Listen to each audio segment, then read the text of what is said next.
नमस्कार, hand news देख रही हैं आप। मैं हूं आपके साथ साधना बत्रा। हरियाणा में राज्यसभा की 2 सीटों के लिए चुनाव 16 मार्च को होने जा रहे हैं। इन 2 सीटों पर 3 उम्मीदवारों के मैदान में होने के कारण ये मुकाबला काफी ज्यादा रोचक हो गया है। चुनाव के लिए बीजेपी अपनी रणनीति बना रही है तो कांग्रेस भी पीछे नहीं है, अपनी रणनीति बना रही है। रिपोर्ट आपको दिखाते हैं।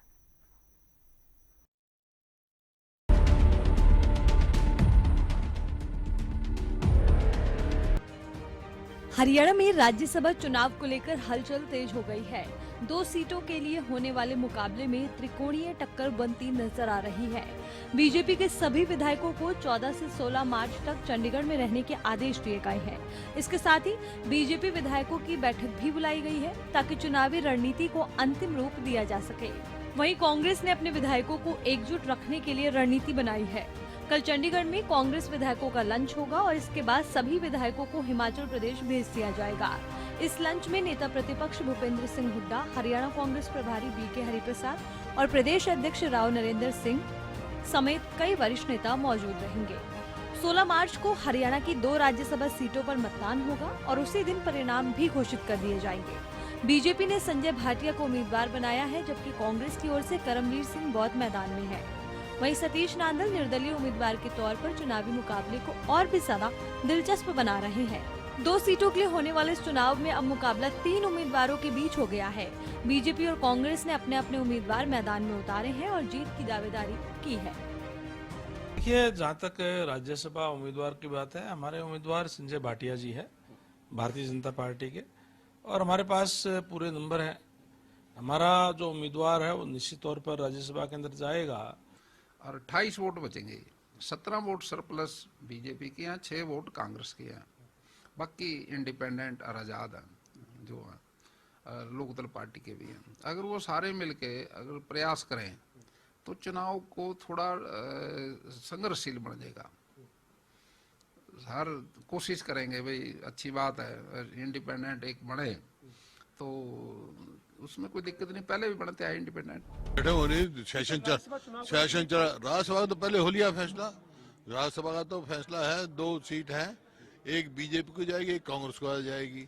उम्मीदवार 3 हैं, 2 बीजेपी के हैं, वो अपने आप फैसला करेंगे कौन बनेगा उनमें, लेकिन कांग्रेस का एक जीतेगा। लेकिन कांग्रेस के विधायक सब एक है। भारतीय जनता पार्टी का आपके सामने आया है, जिसने जानबूझ करके, वरना 2 सीटें थी, 2 उम्मीदवार होते आराम से चुनावी हो जाता, वोटिंग की जरूरत नहीं थी, अनपोज होना चाहिए सर्वसम्मति से, लेकिन जानबूझ के तीसरा उम्मीदवार लाए हैं। गलतफहमी का शिकार है पुरानी वो, अब की बार उनकी सारी वहमी दूर हो जाएगा और कांग्रेस के विधायक बड़े मजबूती के तरीके के साथ अपने उम्मीदवार श्री करम सिंह बौद्ध जी को राज्यसभा में भेजेंगे। और जहाँ तक राज्यसभा के चुनाव की बात है, हमने आपस में विचार विमर्श किया है, सब ने अपने अपने सारे साथियों ने राय दी है और सब ने एंड के ऊपर ये कहा कि भाई हम आप पे छोड़ते हैं कि आप जो फैसला करोगे हम उस फैसले को आगे लेकर के जाएंगे। हम लोगों की भावनाओं के मुताबिक अपना फैसला करेंगे। आम जनता की जो सोच होगी हम उसको लेकर के आगे बढ़ेंगे। जनता क्या चाहती है? जनता आज की तारीख में बीजेपी और कांग्रेस दोनों से दुखी और परेशान है।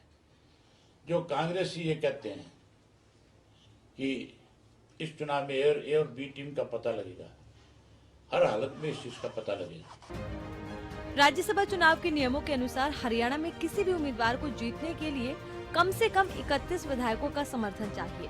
मौजूदा विधानसभा के गणित को देखें तो बीजेपी के पास 48 विधायक है, जबकि 3 निर्दलीय विधायक भी सरकार के समर्थन में है। इस तरह बीजेपी खेमे के पास कुल 51 वोटों की ताकत है। वहीं दूसरी तरफ कांग्रेस के पास 37 विधायक है, जबकि इनेलो के 2 विधायक अलग है। आंकड़ों के हिसाब से देखा जाए तो बीजेपी और कांग्रेस दोनों आसानी से एक सीट जीत सकती है, लेकिन निर्दलीय उम्मीदवार के मैदान में आने से राजनीतिक समीकरणों पर सवाल उठने लगे हैं। देखने वाली बात होगी कि आखिर राज्यसभा चुनाव के रण में कौन सी पार्टी बाजी मारती है और क्या दिलचस्प मुकाबला देखने को मिलता है। तो सुना आपने। देखिए, त्रिकोणीय मुकाबला जो बेहद ही दिलचस्प होता हुआ नजर भी आने वाला है। तो जानकारी ले लेते हैं, अमित तिवारी जुड़ गए हैं। अमित, देखिए, क्योंकि राज्यसभा चुनाव को लेकर बीजेपी अपनी रणनीति बना रही है और कांग्रेस भी कहीं पीछे नहीं है, अपनी अपनी रणनीति दोनों ही दल बना रहे हैं, लेकिन त्रिकोणीय मुकाबले के चलते ये जो चुनाव है वो काफी दिलचस्प होने वाला है। अमित, बिल्कुल साधना, देखिए सियासत में खेल होते रहते हैं, लेकिन खेला जब होता है तो काफी समीकरण गड़बड़ा जाते हैं, बिगड़ जाते हैं। और इसी एक बड़े खेले की उम्मीद से ही जो है सतीश नांदल निर्दलीय उम्मीदवार के रूप में ताल ठोके हुए हैं। और राज्यसभा का देखिए 2 सीटों का चुनाव है। गंभीरता से बीजेपी हर चुनाव को लड़ती है, इसमें संजीदगी से लड़ती है, इसमें कोई दो राय नहीं है। इसीलिए केंद्रीय गृह मंत्री अमित शाह के बिल्कुल नजदीकी और गुजरात के जो डिप्टी सीएम हैं हर्ष सांघवी, उन्हें ऑब्जर्वर के रूप में भेजा गया है और उन्होंने बैठक भी ले ली है। तो इसका सीधा अर्थ है कि बीजेपी जो है पूरी संजीदगी के साथ चुनाव मैदान में डटी हुई है। हालांकि वो लगातार उनके मंत्री जो है वो अपनी एक सीट का दावा करते हैं और दूसरी पर निर्दलीय जरूर खड़े हैं, और वे बाकी जो शेष बचे जो उनके पास वोट हैं वो उनकी तरफ मूव करेंगे, इसमें कोई दो राय नहीं है। लेकिन पर्यवेक्षक या कुछ नहीं बना के भेजा ऑब्जर्वर, जिसके तहत जो है वो उन्हें जो उनके साथ रणनीतिक तौर पर बैठ के कर सके। अभी कांग्रेस ने अपनी विधायकों की पहले शिफ्टिंग करनी थी, लेकिन उसका मामला जो है वो 13 मार्च के लिए लटक गया है। सूत्रों का कहना है कि 13 मार्च को चंडीगढ़ में लंच जरूर होगा, लेकिन जो तमाम विधायक हैं कांग्रेस के, उनका डिनर जो है वो हिमाचल में करवाया जाएगा और उसके लिए तमाम तैयारियां जो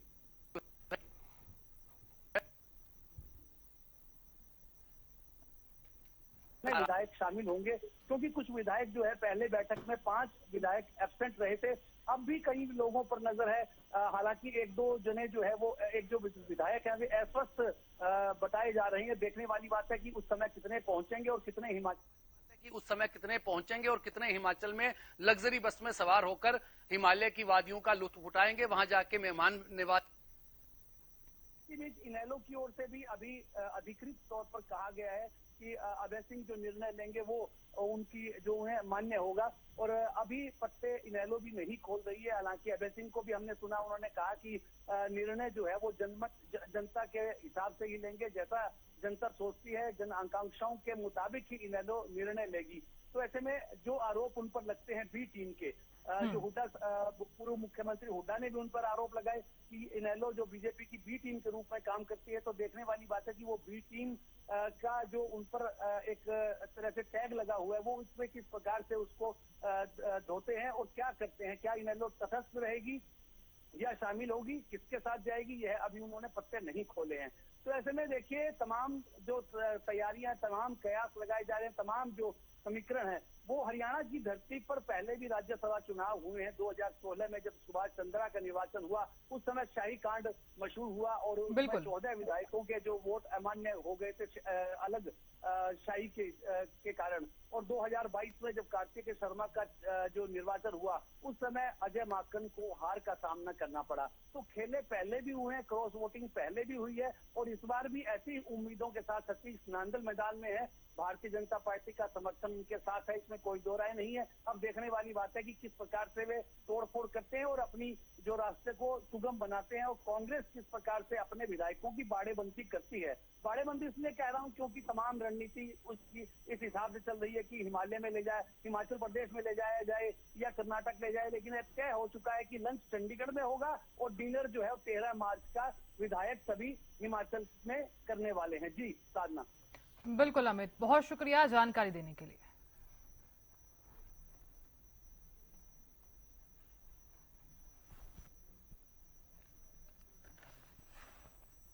तो देखिए राज्यसभा चुनाव जो है जिसको लेकर हलचल अब तेज होती हुई नजर आ रही है, इसी पर चर्चा भी कर लेते हैं। बीजेपी की प्रवक्ता प्रियदर्शनी जुड़ गई हैं और साथ ही कांग्रेस के प्रवक्ता बजरंग दास गर्ग जुड़ गए हैं। दोनों का ही बहुत बहुत स्वागत है चर्चा में जुड़ने के लिए। सबसे पहला सवाल बीजेपी की प्रवक्ता प्रियदर्शनी आपसे मैं करना चाहूंगी, क्योंकि राज्यसभा चुनाव कुछ ही दिन बचे हैं, बीजेपी की क्या कुछ रणनीति है? नमस्कार साधना जी। नमस्कार। हरियाणा न्यूज के सभी दर्शकों को भी मेरा प्रणाम। देखिए ये फैक्ट है, इसमें कोई दो राय नहीं है कि कांग्रेस एक तरह से हार का पर्यायवाची बन गई है। हाँ। और जिस तरीके से मूर्खता से काम कर रहे हैं लगातार जो विधायक दल हैं इनके 5 विधायक सुनने में आ रहा है। अभी भी मैं आपको डिबेट आने से पहले ही आज 5 बार पढ़ रही थी तो पता लग रहा था कि 5 विधायक गायब है, एब्सकॉन्डिंग है, पता नहीं कहाँ गायब है। और कहेंगे तो मैं नाम भी बता दूंगी, लेकिन नाम बताना अभी उचित नहीं है। मुझे लगता है बजरंग जी को खुद ही नाम सारे पता होंगे। लेकिन ये मजे की बात ये है कि आपको अपने ही विधायकों पर विश्वास नहीं। हमारे तो विधायक कहीं नहीं जा रहे शिमला मनाली घूमने के लिए। हमारे तो विधायक, अभी आप ही के रिपोर्टर बोल रहे थे कि अभी हिमालय भी भेजने के लिए उनको सोच रहे हैं। तो ऐसी परिक्रमा करने की आपको क्यों आवश्यकता पड़ गई? इसका मतलब कि आपको अपने ही चुने हुए विधायकों पे डर नहीं है, मतलब डर है। कहीं ना कहीं आपको आशंका है कि भैया ये आज हमारे साथ रहेंगे, कल पलट जाएंगे, क्या भरोसा है इनका।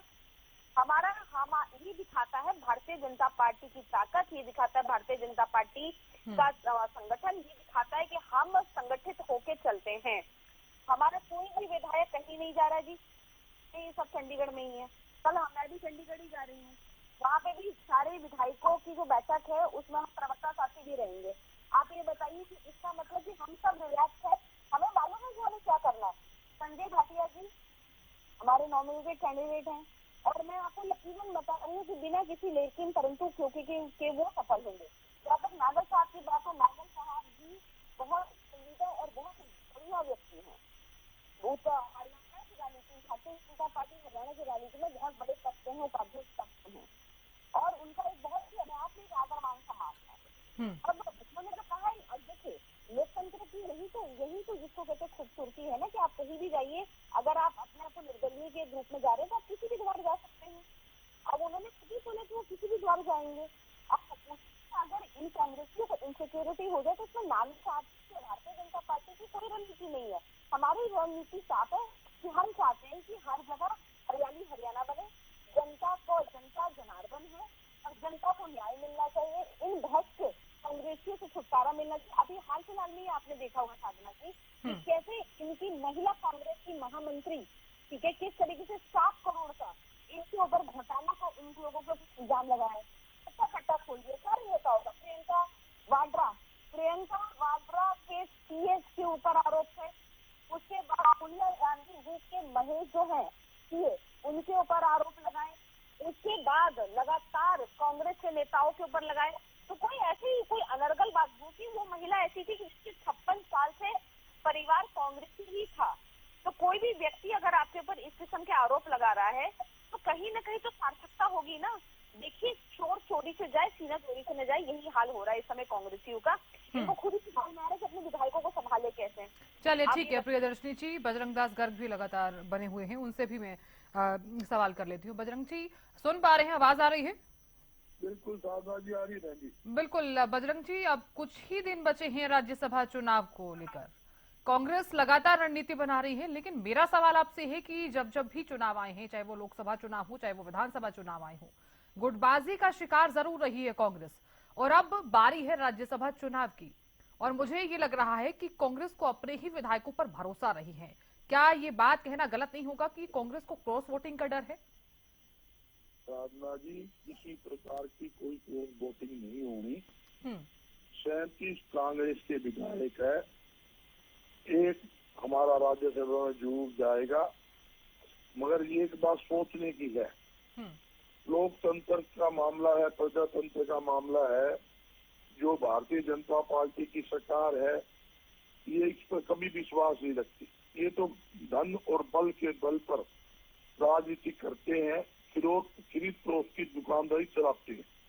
आप देख रहे हो, सबको पता है भाई 48 उनके पास है, 37 हमारे पास, एक उनका जाना है, एक हमारा जाना है। उसके बावजूद भी ये कोशिश कर रहे हैं भारतीय जनता पार्टी के एक नेता को आजाद खड़ा करके, ये चाहते हैं कि पैसे के बल पर, धन के बल पर, डर के बल पर हम कांग्रेस के विधायकों को तोड़ेंगे, खरीदेंगे। ये कोई अनिलों के विधायक थोड़ी है।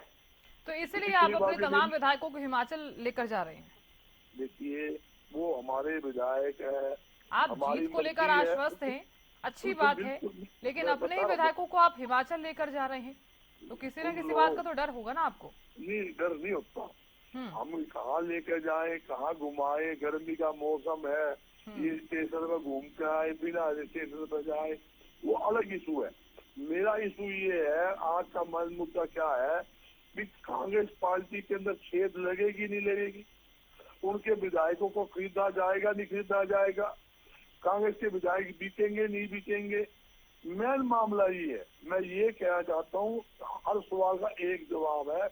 37 विधायक है, नट की तरह मजबूती से 37 एकजुट खड़े हैं। एक भी विधायक भारतीय जनता पार्टी पैसे के बल पर, डर के बल से तोड़ नहीं सकती। मैं आपके चैनल के माध्यम से दावे के साथ कहता हूँ, इनका जो असली चेहरा है वो बेनकाब हो चुका है, देश जान चुका है किस प्रकार पैसे के बल पर, धन के बल के ऊपर, डंडे के जोर पर ये विधायकों की तोड़ फोड़ कर रहे हैं। शर्म आनी चाहिए।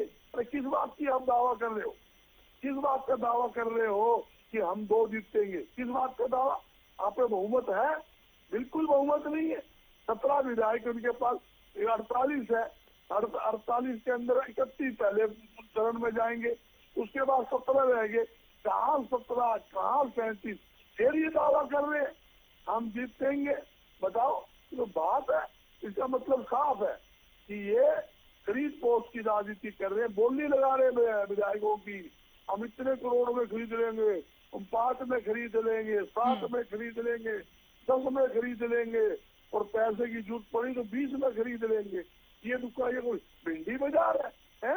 इन्होंने राजनीति का जो है ये व्यवसायीकरण कर दिया।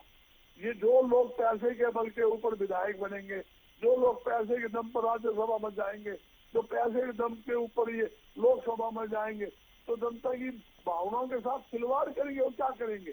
ठगी करेंगे। ये वहां जाके जो उनकी ग्रांट होगी राज्यसभा की, उसको खाएंगे और लोगों को तंग करेंगे। और क्या करेंगे? आप बताइए, किस बात का पैसा, किस बात की जरूरत हो? मैं पूछना चाहता हूँ, किस बात का दावा कर रही है भारतीय जनता पार्टी?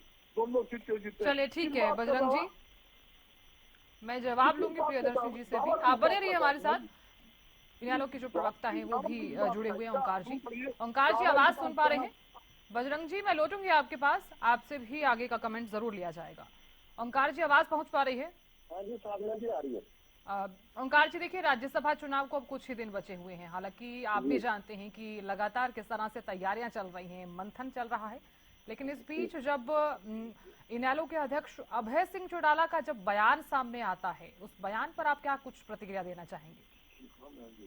साधना जी बिल्कुल ठीक तो कहा अभय सिंह चौटाला जी ने। हाँ। देखिए, वो जुबान के बनिए, जो कहते हैं वो करते हैं।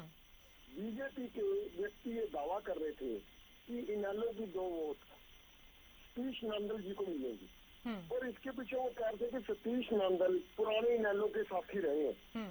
अभय सिंह चौटाला ने स्पष्ट किया कि हमारे तो बहुत से साथी रहे हैं। फिर अगर कोई व्यक्ति हमारी पीठ में छुरा घोंप कर हमारा साथी बनना चाहता है तो ये इतना आसान नहीं है। इसका मतलब आप समझ गए होंगे।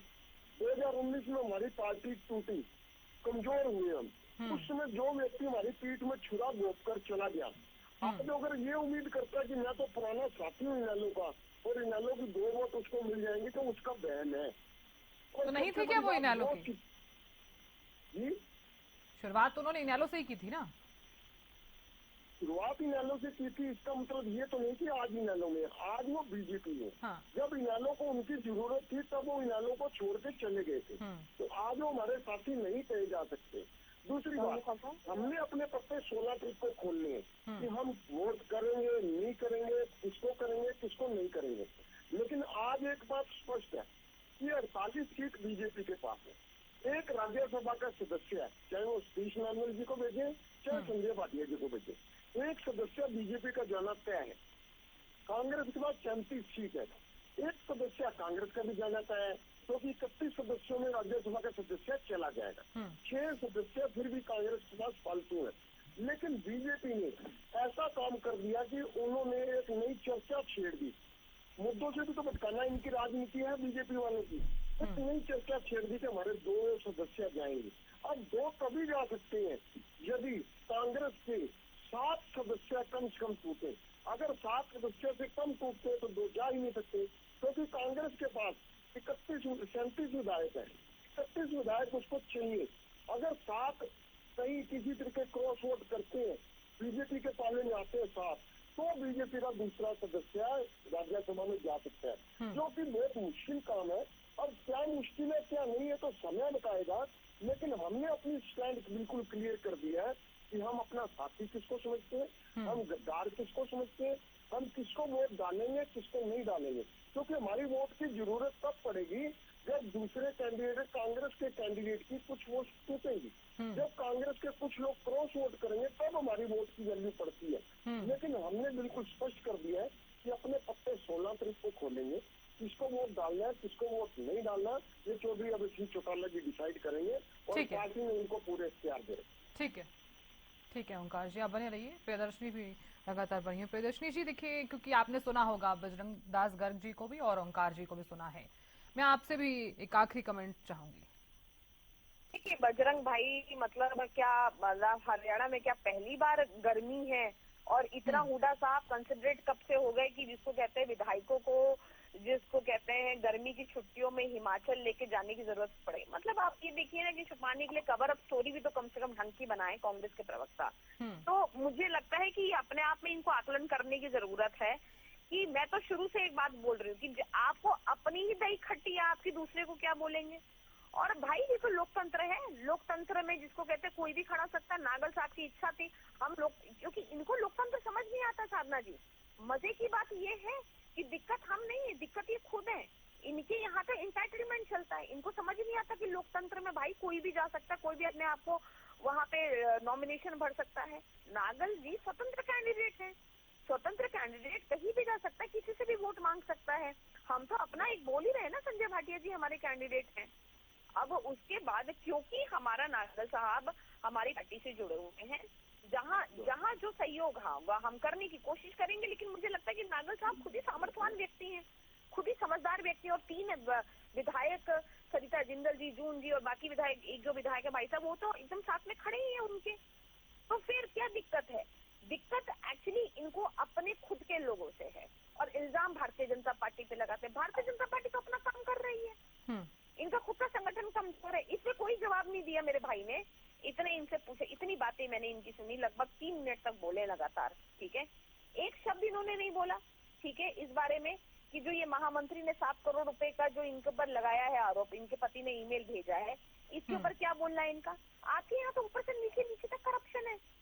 बताइए आप लोग, जब ये विधानसभा के चुनाव चल रहे थे साधना जी, और ये फैक्ट है कि इन्होंने जो कैंडिडेट जो की टिकट प्रत्याशी थे, जो टिकट लेना इलेक्शन चुनाव लड़ना चाहते थे, उस हर कैंडिडेट से 20-20 हजार रुपए लिए इन्होंने। 2 कार्यकर्ता आपके साथ जमीन में काम कर चुका है, आप उसे 20-20 हजार रुपए लोगे और क्या लौटा दिया आपने उन लोगों के पैसे जिनको नहीं दिया टिकट? तो ये तो इनका ये कमर्शियल पार्टी है, सिर्फ लूट घसोट पार्टी है। यही कारण है कि इनको जनता ने तीसरी बार भी नकार दिया और ये आने वाले 20 वर्ष तक आप आज मुझसे ब्लैंक पेपर पे लिखवा लो, 20 वर्ष तक ये सत्ता का सुख नहीं देख सकते हैं हरियाणा में। चलिए ठीक है प्रियदर्शनी जी, तो बजरंग दास गर्ग जी से हमारा संपर्क नहीं हो पाएगा, उन्होंने फोन डिस्कनेक्ट कर दिया है। चलिए ठीक है, ओंकार जी भी लगातार बनी हुई। ओंकार जी आपसे भी कमेंट चाहूंगी मैं। देखिए हमने अपना स्टैंड बिल्कुल क्लियर कर दिया है। हाँ। बीजेपी का एक सदस्य जाना तय है, दूसरा सदस्य जाना बहुत मुश्किल है और एक सदस्य ही कांग्रेस का जाना तय है। अगर कांग्रेस के कम से कम 9 विधायक टूटते हैं तो फिर 8 से भी बात नहीं बनेगी, तो बीजेपी का दूसरा सदस्य जा सकता है, जो आज की परिस्थितियों में संभव नहीं लगता। बाकी बीजेपी जुगाड़ू पार्टी है, पैसे वाली पार्टी है, सबसे अमीर पार्टी है, ये कुछ भी कर सकती है, ये खरीद फरोख्त कर सकते हैं। क्योंकि अगर खरीद फरोख्त का विचार ना होता तो इनको मालूम है हमारे पास 48 मेंबर है। जब आपको 48 मेंबर आपके हैं, आपको 62 चाहिए, कहाँ से लेके आओगे 62? दूसरा खड़ा अगर किया है तो इन्होंने कुछ सोच के किया है। इसका मतलब राजनीति में लोकतांत्रिक मूल्यों का पतन करना चाहते हैं। जबकि आपके पास 48 विधायक है, एक सदस्य आपका जाना तय है, एक कांग्रेस का जाना तय है। आप अगर 2 सदस्यों की कोशिश कर रहे हो मतलब तो सीधा से आप कांग्रेस के विधायक खरीदोगे, आप लोकतंत्र में गलत मर्यादा को शुरू करोगे। ये पहले भी बीजेपी करती आई है, अब भी बीजेपी करने की कोशिश कर रही है। कामयाब होगी या नहीं होगी ये 16 तारीख को पता लगेगा। चलिए ठीक है, बहुत शुक्रिया आप सभी का चर्चा में जुड़ने के लिए।